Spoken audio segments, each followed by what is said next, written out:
Peter Roskam, a Republican from Illinois, one of Obama's former colleagues back home, and he wants to know, and it's all I could do to listen to this with a straight face. He wants to know, whatever happened to Obama's ability to work with the other side? Mr. President, Peter said, when you were a state senator, you took on some very controversial subjects. Death penalty reform, you and I worked together on that. You took on ethics reform. You took on some big things. One of the keys was you rolled your sleeves up, you worked with the other party, and ultimately you were able to make the deal.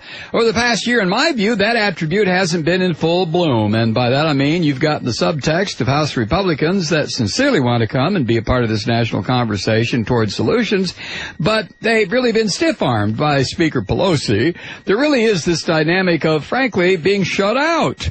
I think all of us want to hit the reset button on 2009. How do we move forward? The obstacle is, frankly, the politics within the Democratic caucus. Peter, maybe the difficulties that you notice from Obama is the difficulties that comes from trying to work with a group of crazy people in a bipartisan fashion when they said you're a communist antichrist who want to force grandmas to commit suicide. Maybe that has something to do with the difficulty, Peter, in trying to work with you people. That's one of the points that I made earlier. I mean, we've got to be careful about what we say about each other sometimes, because it boxes us in ways that makes it difficult for us to work together. Because our constituents start believing us. They don't know sometimes this is just politics, what you guys, or folks on my side do sometimes. So just a tone of civility instead of slash and burn would be helpful. The problem we have sometimes is a media that responds only to slash and burn style politics. You don't get a lot of credit if I say, I think Paul Ryan's a pretty sincere guy and has a beautiful family. Nobody's going to run that in the newspapers, right? And by the way, in case he's going to get a Republican challenge, I didn't mean it. Don't want to hurt you, man. But on the specifics. I think both sides can take some blame for a sour climate on Capitol Hill. What I can do maybe to help is to try to bring Republican and Democratic leadership together on a more regular basis with me. That's, I think, a failure on my part, is to try to foster better communications even if there's disagreement. And I will try to see if we can do more of that this year. Oh, Mr. President.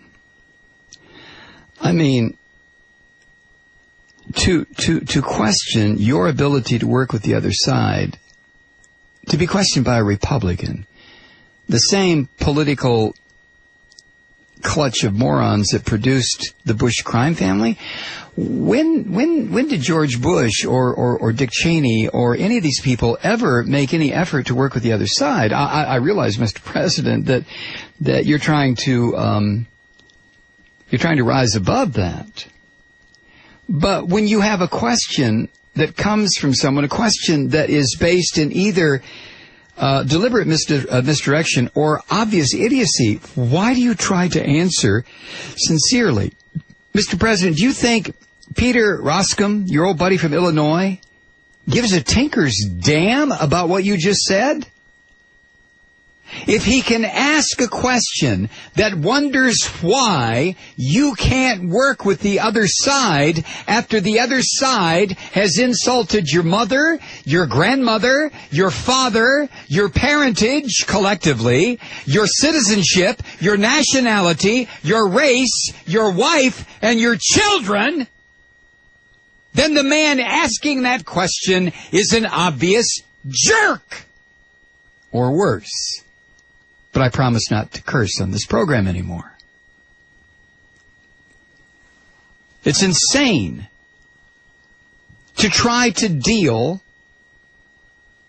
with what remains of a political party that has degenerated into a collection of charlatans, liars, teabaggers, Glenn Beck, Sarah Palin. And then to be asked, well, Mr. President, why, you seem to have lost your ability to work with the other side. I mean, my God, you lost your ability. And the president's line, we gotta be careful what we say about each other because, sometimes the folks back home take it seriously. And then he says this, they don't know sometimes this is just politics. What you guys, or folks on my side do sometimes. Just politics? Just politics. So, suggesting that your wife has a relative that lived in a tree and liked bananas. That's just politics, Mr. President? Suggesting that your mother was a whore. That's just politics, Mr. President? I mean, it's one thing to reach out, Mr. Obama, but my God, these people want you dead. Or, I don't know, hasn't anyone told you that? I mean, we know that out here in the world. The number of death threats against the President of the United States has gone up by a factor of what since you took office? That's your trivia question for tonight.